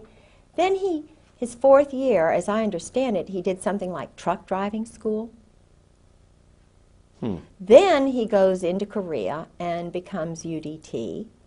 And then they underwater demolition. In other words, assassin. He's very smooth. He marries a high-level gal, Sullivan. Whoops. Something happened. Just lost the camera. Oh. Yeah. no matter what I do, never stop that tape. Okay. Because now we're out of sync with that camera. But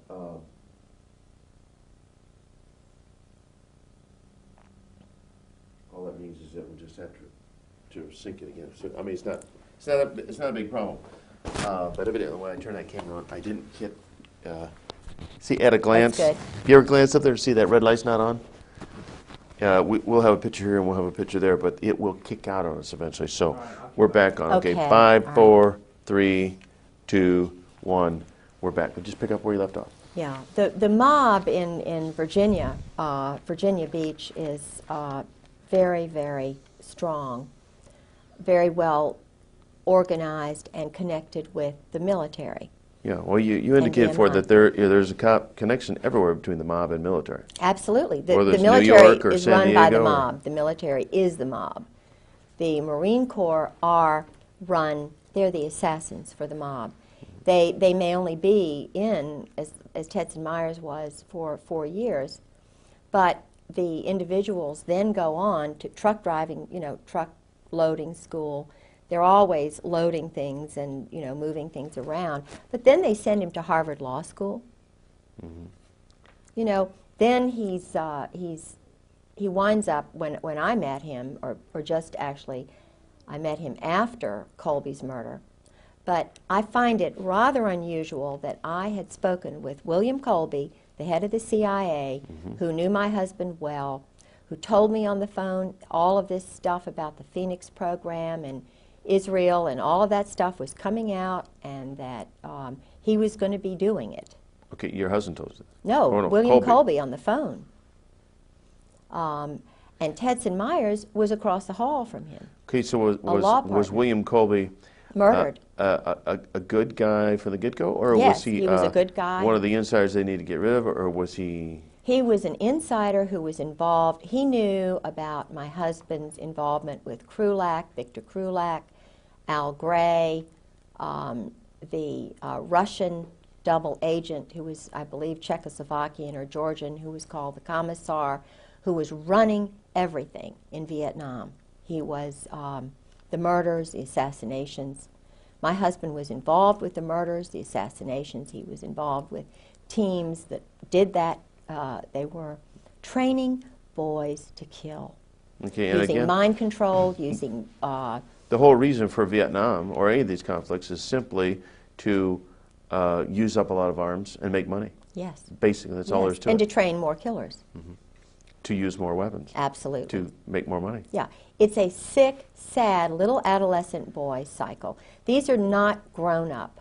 These are little men from Oz. That's what I call them.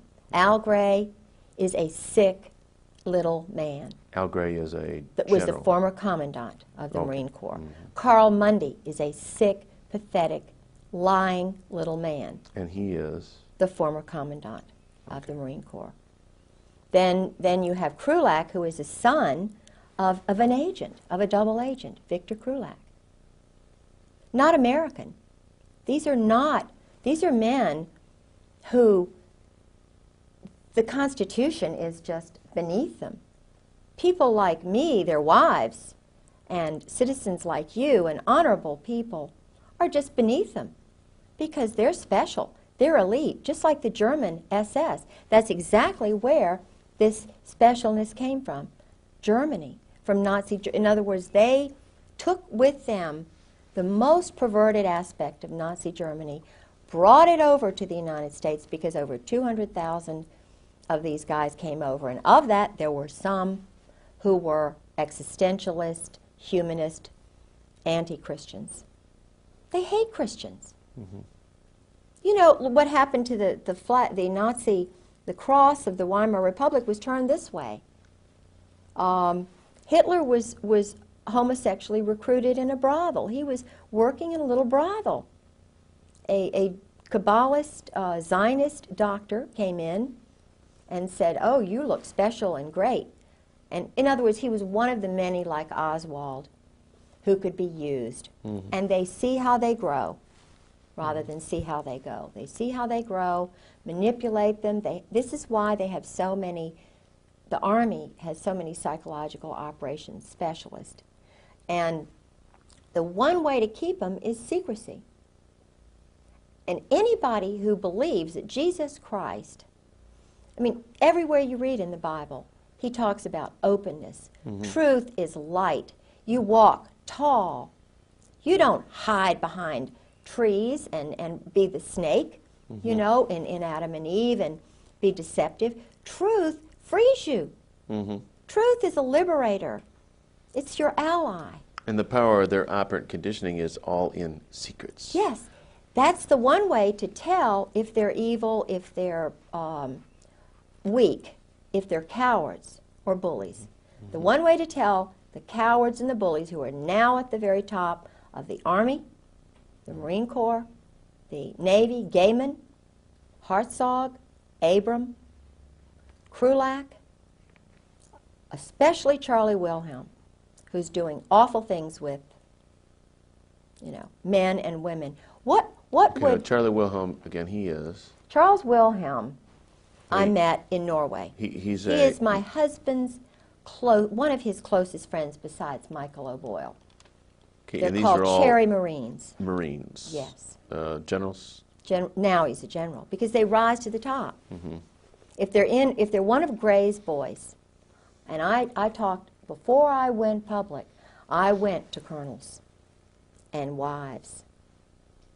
And boy, I mean, I had conversations, and I'm not going to mention their names, but I had wives tell me when I first found out, and a wife said, it was the most cryptic conversation I've ever had in my life. I said to my blank friend, have you ever had another wife? She said, hundreds of times. Her husband was a very important person. Very important. So he's working now for Al Gray. Al Gray he pulls the strings. It's all New Jersey mob. Where do you think Al Gray was born? Right outside of Atlantic City. My husband was born in Atlantic City. Sheehan's father was in the mob. You remember that big concert that they had back in the 60s where everybody was smoking pot and they were doing experiments on young people? They had all the public... Yeah, I forget the name of it. Guess who did all the flying in of all the bands and the drug dealers and everything? Who arranged it all? General Sheehan's father. Oh, now, this Woodstock? is the head. You're talking about Woodstock, New York. That's where he's from. Now, isn't that unusual that the head of NATO would be... And his brother is doing all kinds of weapons deals and selling things to the military. And I went to his wife's home. They lived in the Virginia house after my husband disappeared. Well, was Woodstock a kind of Of course, a testing ground for experiment. drugs. Okay. Of course, it was just an experiment, like the Jim Jones thing down there in. Guyana. Yeah, that he was working. I think even little David Koresh was used because he had a Mossad. He had an Israeli agent. They always get away, don't they?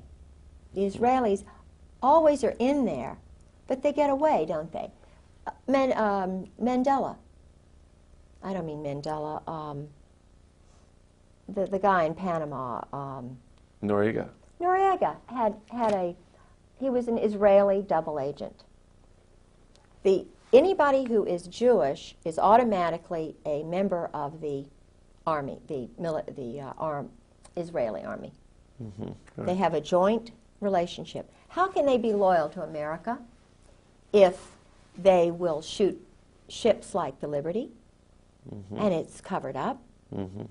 I dated Lawrence Geiss's son when I was a teenager, about the time I went out with the governor here and John Engler. I'm sure if he was in the ROTC class, I dated him and I got letters from him.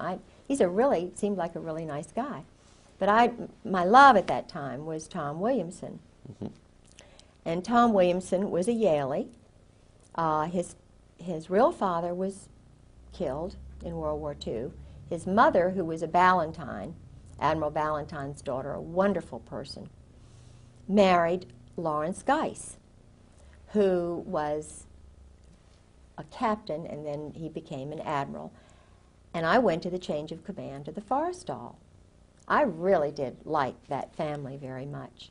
And being a Norfolk girl, old Norfolk, you know, grandfather was in naval intelligence. He retired a captain in the reserves, military doctor, very prominent family, you know, and I lived next door to my grandparents. I was sort of the good to date this girl, you know, she's a lot of fun and stuff. So I dated Tom, and I went to Yale to visit him and so forth, with Bob Tate and some of the guys up there. Well, Admiral Geiss took over the command of the Forrestal. He was the head of the whole, everything for the military when the Liberty was bombarded by the Israelis. Right. And one of my best friends, Josie Toth Lennon, you talk about a wonderful, she's been through a lot, woman. I've learned a lot of information from her. Josie's brother was on that ship. Did he survive? Of course, no, he was murdered. He was a rising star, brilliant young boy. I think about 30-some guys died on the SS Liberty, didn't they? Yes, he was one of them. It's now being run by a group that's holding it down. You know, they don't want it. Why don't you? Those Israelis, and yet every Jewish person who's in the military is a member of that army, whatever it is. Now, something is very strange here when you have the whole State Department, not one Christian, not one Protestant in the Near East section, not one Muslim. Why not? They have Jews there. We have Muslims in the Navy. Why are there no Muslims in the Near East section of the State Department? Why are there no born-again Christians or real honest people who are not under some chain of command? Why don't we have anybody who can decide right and wrong, who has to be interpreted, you know? Something is strange when you have a State Department that is run by Israel. There's something really strange. It's no wonder there's no peace. Do they want peace? No. They want to control all those little countries around there. And there was an interesting luncheon, it was a dinner that I had over at Carolyn Millis's house with the Marine wives and some of the, well, I don't know what they really are, but I thought they were wonderful until this night. And I was really caught into this. I was getting into this cult. You know, shh, don't talk. Don't talk about the go-go dancers because your husband's career, you know, even though, shh, don't tell this, don't tell that, quiet, you'll get, you know. We were sitting around the table, and we always would do prayers before dinner. And there was a woman there, and she was from Pat Robertson's place. She was married to a Jewish guy. And I'm not saying that he was bad. I think I met him once. They were at Carolyn's Christmas party. But it was right after, was it Begin who was killed, or who was shot? The prime minister, the president of Israel. You know, my mind's blank. But I know, it's either Begin or no, whatever. Anyway, it was right after that. And it's the furthest thing from my mind. You know, I was thinking, oh, great dinner, you know, this is great. So this woman said, and we were in the middle of the prayer, and she said, oh, just thank you, Jesus. I thank you, God, that you killed Begin. We just praise you for that. You know, this is an evil man. We just praise you, God, that you killed so-and-so. Yeah. And I'm sitting there. You know, I've traveled, been 20 times to, you know, England and Scotland and known all these NATO people and so forth, and I'm thinking, what did I just hear? Thank you, God, Jesus killed the head, you know, because he wants peace. This is the guy who got the Nobel Peace Prize with Arafat. And I'm going, what? So what do? This is one of these moments, these crossroads moments where you have to take my culture, which is Southern Protestant. I have to say something. I'm over 50 now. I'm not shy anymore. You know, I've got 6 grandchildren, so forth. I said, just in my nice little way, I said, what? what did you just say? And then Carolyn Millis says, well, we just, he's really, I said, wait a minute, didn't he just sign the peace? It was like they knew something I didn't know. Right. And I was trying to say, what? Wait a minute. And I looked around at everybody, and it was like, I'm an outsider. I said, Hang on a second. I'm going to adjust this mic. all right, too loud. Nope. Nope, but just every now and then this sleeve makes contact with it. Oh, And when it does that, it'll go. Okay. So I said, wait a minute. I said, wait a minute. I had to get him to, like that go-go dancing thing. Yeah. I had to interpret Jesus for them. Because these are supposedly followers of Jesus Christ. Mm-hmm. I said, do you all, I want to get this straight, do you all mean to tell me that you all are for the murder of a man who wants peace in the Middle East? Just, And Carolyn Millis, always the one, well, of course, so-and-so and so, So. And I said, well, wait a minute, I think you're wrong.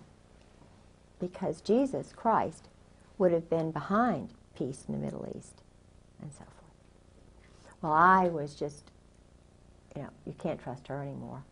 Mm-hmm. I wasn't going along with the program of whatever Israel wants to do, if they want to kill Palestinians, if they want to sabotage, because George told me that that's what they do. They do a lot of sabotage. They train, they take men who are Jordanians, Iranians, Iraqis, sons of leaders, and they bring them over here, wine them and dine them, Mm-hmm. and then rev them all up to hate their parents, and they give them weapons. What they do is they feed their ego. This is intentionally done, according to my husband, by the Marine Corps. I mean, they train them, they take them. Well, this is an interesting point. Things that your husband has told you specifically about the training techniques.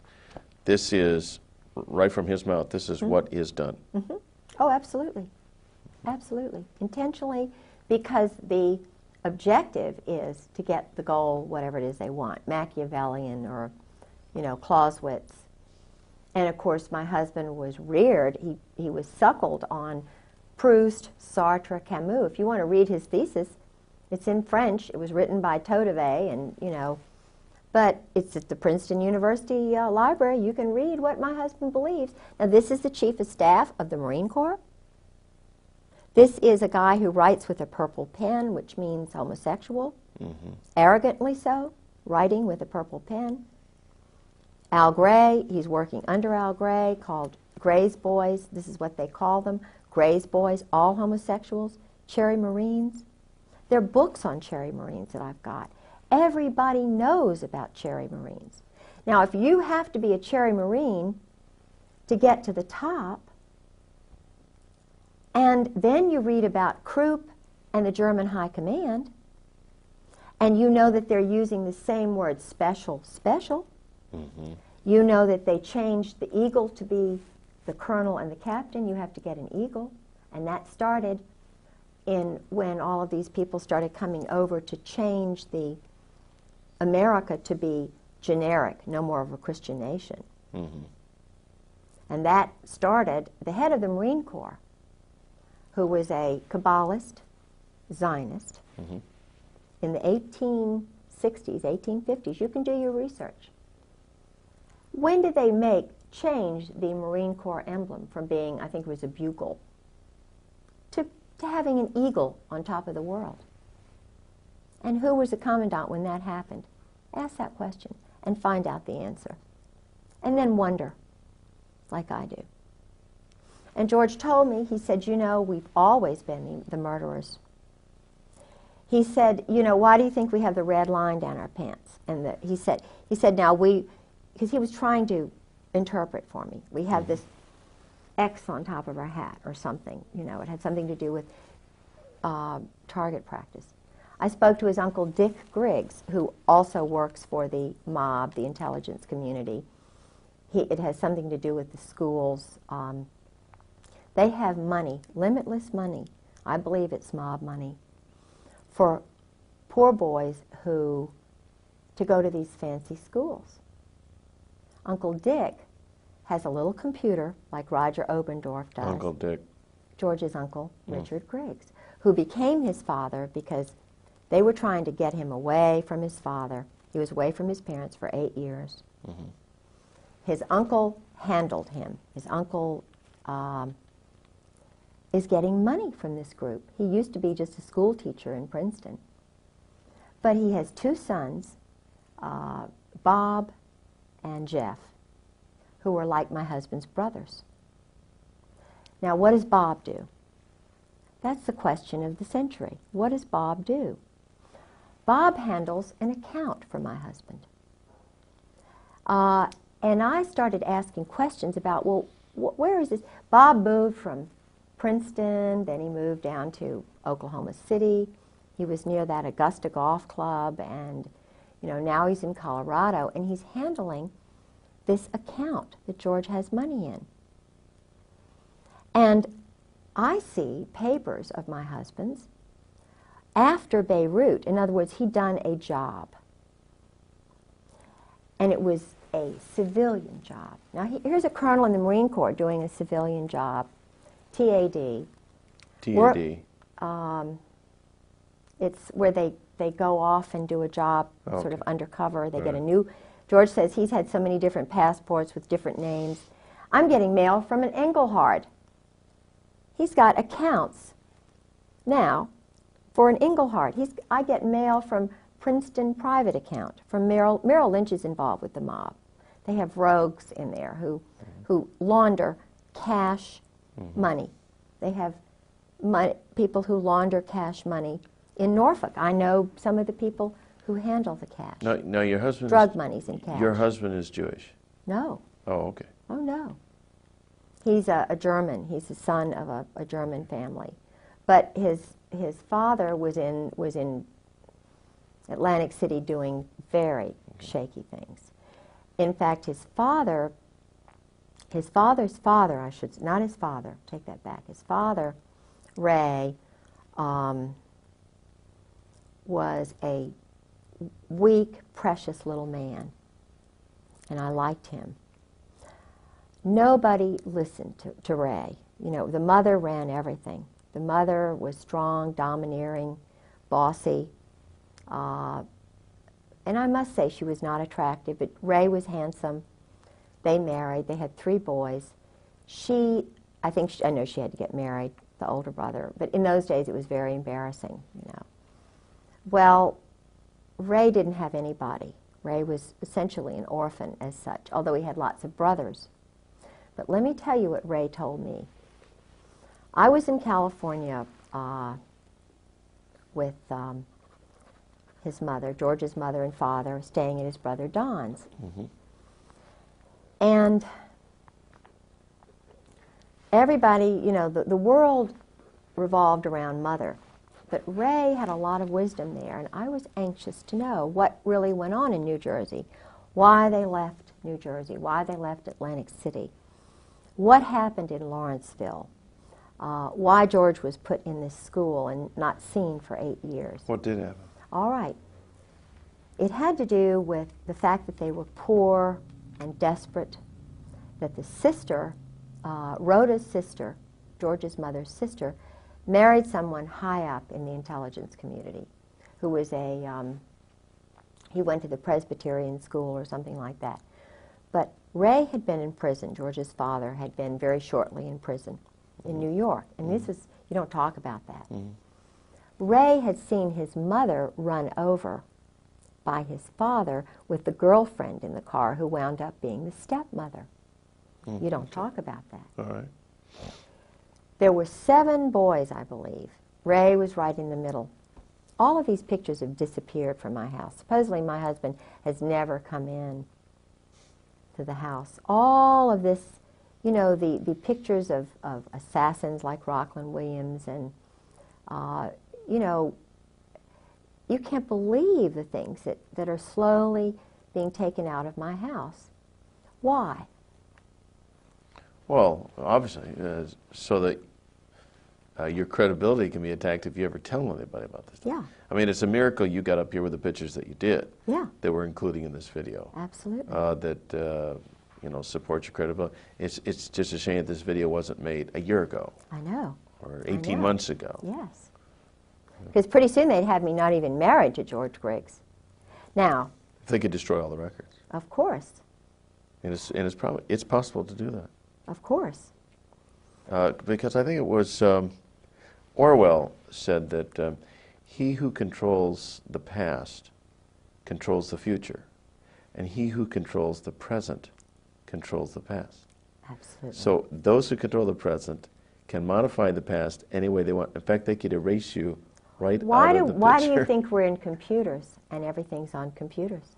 All they have to do is, I had tapes that I bought a little Radio Shack tape, and I taped General Gray's, the conversation with Gray's wife, Jan, who said, "Oh, we don't know where George is.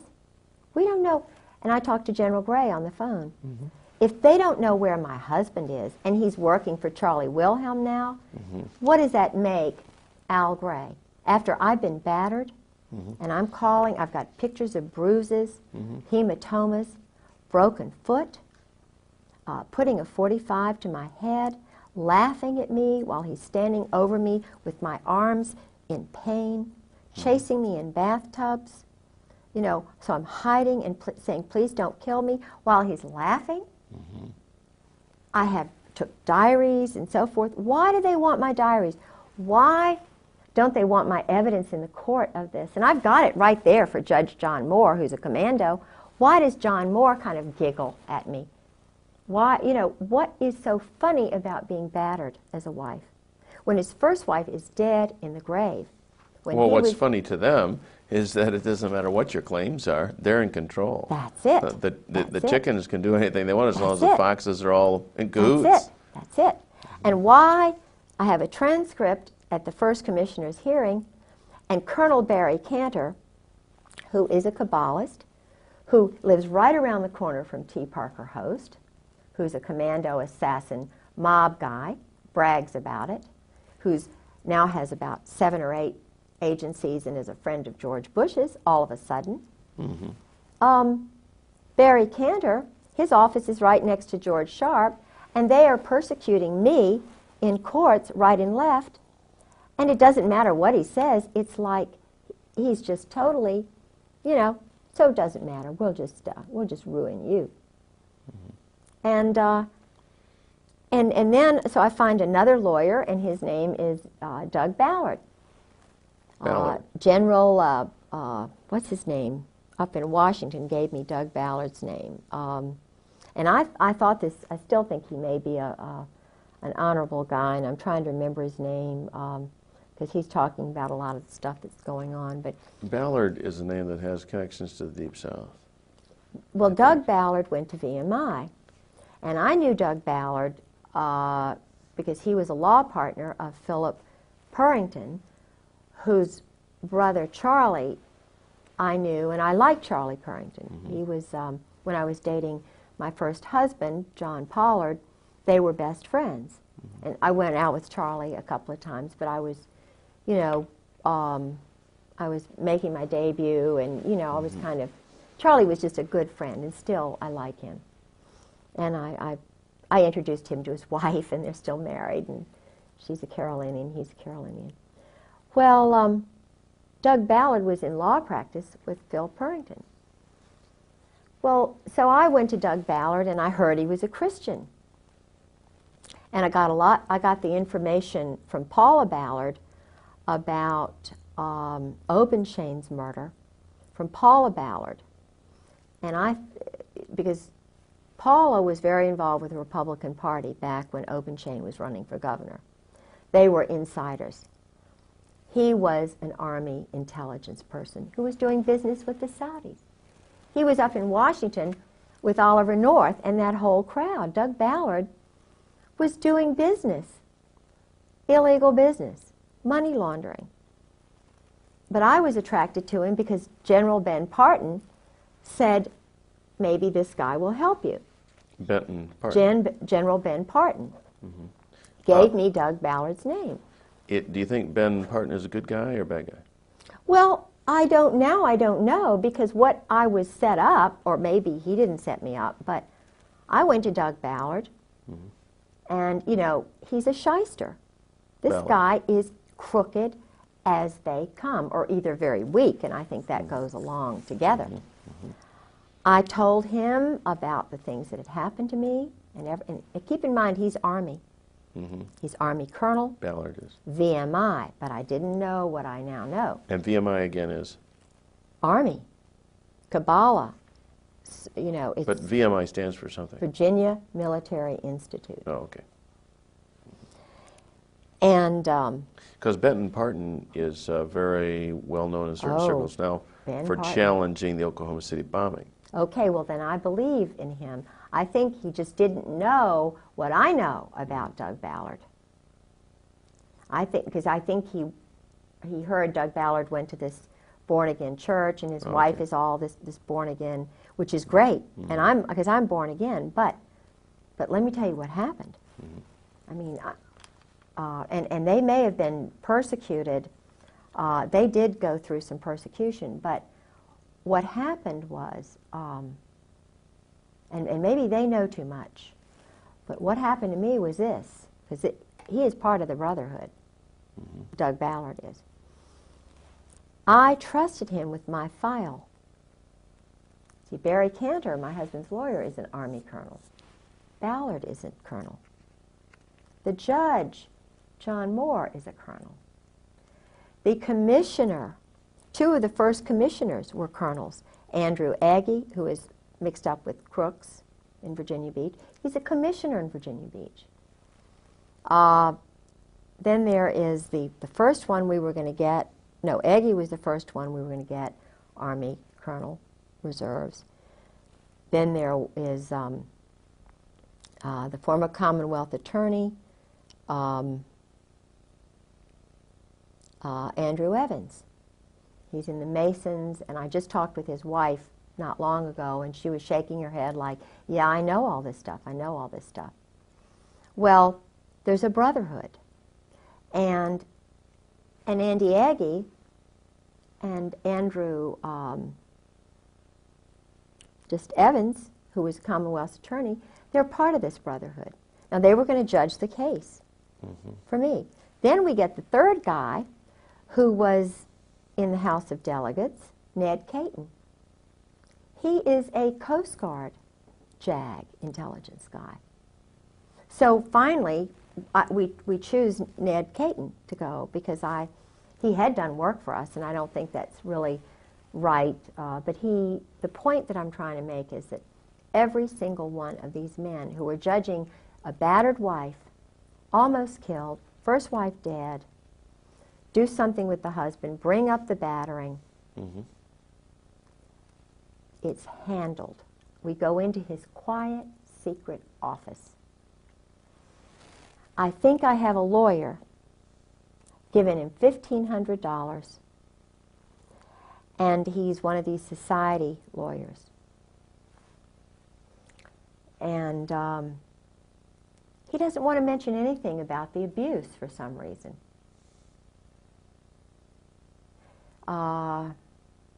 And I'm sort of being flim-flammed, you know. Well, this is part of the divorce proceeding, or Yeah, did you bring a separate cause of battery? Or this is I all did the divorce? battery. See, I started everything. So you filed a criminal charge? I filed a criminal charge. Of battery? Battery. Okay. Because, you know, you're indoctrinated to believe that if your husband's a perpetrator, my husband is a gross perpetrator. Okay. And So you were seeking civil damages against him? no, all I did was take out a warrant to have him brought back. I see. And that's when the 20-year Marine police officer came in, the 20-year Marine FBI agent came in. When I went to the police chief of the police, Chief Wall, who's a very nice man, I have a friend who got me in to see him. He said, this is big. This is way over my head. But he assigned a wonderful man named Bill Dean to me to call any time. And I must say, this is a wonderful man. I could call Bill Dean anytime. And, I mean, there are some good people, probably in the Masons, I don't know, but there are some good people. But the problem was he can't control it. Now, why, if you're a Mason, why can't you control battering of military wives? That's a question I ask myself. Why is it that they cannot control a perpetrator who's killed his first wife and I've nearly been murdered? Well, the answer is hierarchy. Okay, right. Taking So I orders. start saying now, in Virginia Beach, if the chief of police has no power, if Bill Deans, who's head of the CID, has no power, I'm looking and wondering, okay, I'm a battered wife, and I start meeting other high-level battered wives in the courts who are having the same treatment by Judge John Moore and Barry Cantor and Andrew Agee and Grover Wright, who battered his first wife, Lynn. They spread the word that she's crazy. Lynn Wright is not crazy. Grover Wright was running around with Ann Wood and wound up marrying her, and Ann Wood is now a blimp. Grover Wright is a perpetrator. John Moore is a perpetrator. He's now married to a girl who's in my garden club. And, you know, he was a commando, guerrilla. His father was a general in the Coast Guard, which the mayor's husband is a colonel, a captain, whatever, captain in the Coast Guard. So there really is an elite clique that runs everything, controls absolutely, everything. and it's not the CIA. No. Is there a name we can give this group? Well, George calls it, in his diary, he calls it members of the firm. He called it brotherhood. He mentioned the old guard, Army. It's Army. And it's White House. Did George ever talk about? But the presidents don't know about it necessarily. Okay. Did Oswald, or did your husband ever talk about Oswald? Yeah. In terms of knowing anything about his handlers or how that was? Yeah, all the way George talked about Oswald was the way when you communicate with an alcoholic like that when he's drinking, and he's been totally battered, mind controlled, but is fed lots of money, being poor and so forth. A woman, 55% of what people say is verbal, and then you learn to read the nonverbal. George was diarrhea of the mouth, verbal. But when I mentioned, it's like when I mentioned the word General Jim Joy, I knew it was General Jim Joy who had authorized the terrorism of my life. I know it is General Jim Joy, General Carl Steiner, General Hartzog, General Abram, General Gaiman, and Sheehan. I know. And Krulak. These men are the ones who are perpetrators. They bugged my phone, downloaded my caller ID. They have authorized and given money to people like Tedson, well, not Tedson Myers, but certainly Alexander Robinson, Ern Reynolds, 4th Marine, JAG, worked for the Justice Department. The Justice Department is involved. There are rogues in the Justice Department who think they are handling people by using cruelty, tricks, psychological games. This is not the way you handle a nation. Women know this. Right, but mothers know this. Like you mentioned New Orleans as Yes. kind of a center of mob and mind control, illegal criminal activity. Did your husband ever mention any of the people there in? Yes, he did. In fact, he went down there. Okay. He went down there with General Gray, with Michael O'Boyle. During the time of '63? Oh, he was always going down there. And Michael O'Boyle was going down there. Well, your husband was a young man at that time, maybe.